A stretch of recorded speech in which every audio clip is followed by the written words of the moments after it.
God's evil, but the worst you can say about him is that basically he's an underachiever. George Carlin, as controversial as ever, said, when it comes to God's existence, I'm not an atheist and I'm not an agnostic, I'm an acrostic. The whole thing puzzles me. And one of my favorite books, Catch-22, Joseph Heller says, how much reverence can you have for a supreme being who finds it necessary to include such phenomena as phlegm and tooth decay in his divine system of creation? So what is your picture of God? How does God function in this universe? And what is the nature of God towards us, towards creation? These are questions I'm certain everyone at some point in their life asks, and I hope you wrestle with them as well. In classical theism, or the long-established ways of thinking about God, we find out that they were as varied in their beliefs as we are today.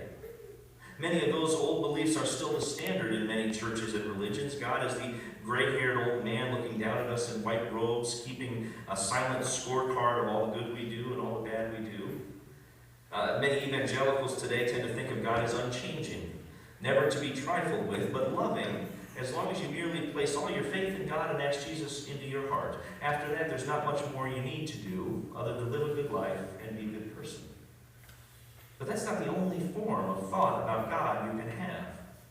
Even within evangelical circles, God functions differently depending on the pastor you ask or the church you walk into. There's something called the prosperity gospel. I've mentioned it once or twice before. And in the prosperity gospel, if you only give more of your own money, and you pray hard enough, and you believe hard enough, then God will bless you with material wealth. It's ironic because it's always the pastors that seem to be doing the best in those churches with their private jets and mansions. But you really have to want it, because God wants people to be rich on earth as well as in heaven, according to those beliefs.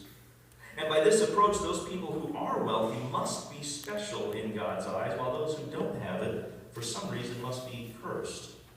Now, it makes for a great sales tactic, but I can't find any of that in the Bible that I read.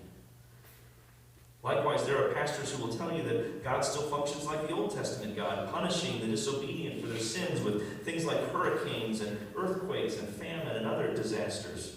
This is the way people used to view those geological happenings when we didn't understand anything about science. And yet people put their entire faith in a God who punishes entire masses of people for reasons they and only they seem able to understand. I guess those believers forget about the New Testament.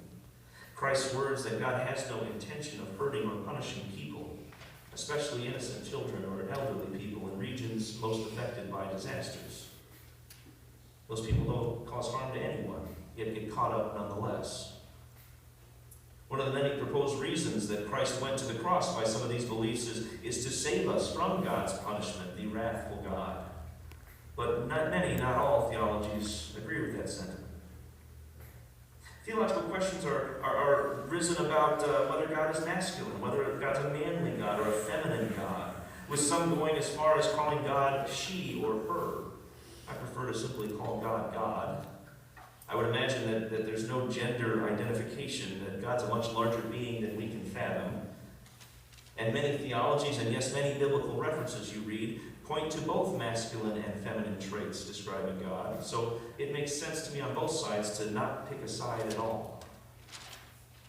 Too often in this country, we limit our picture of God to the white American capitalist version of God that we grew up with.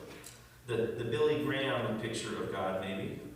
But how would that God resonate with a black slave in the 1800s, captured in Africa and dragged against their will to the United States, where their captors sang songs and worshipped this God of grace and mercy, but then those same captors came out of church and beat them and separated them from their family and enforced unimaginable harm to them while calling them 3/5 of a person? Could those same people who called themselves Christian be following a God that cared for slaves?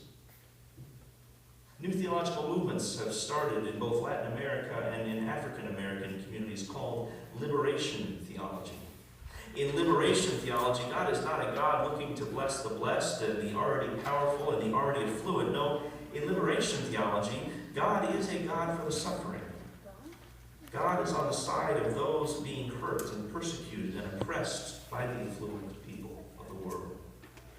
And there's a lot in the Bible about Christ's work that resonates with this viewpoint.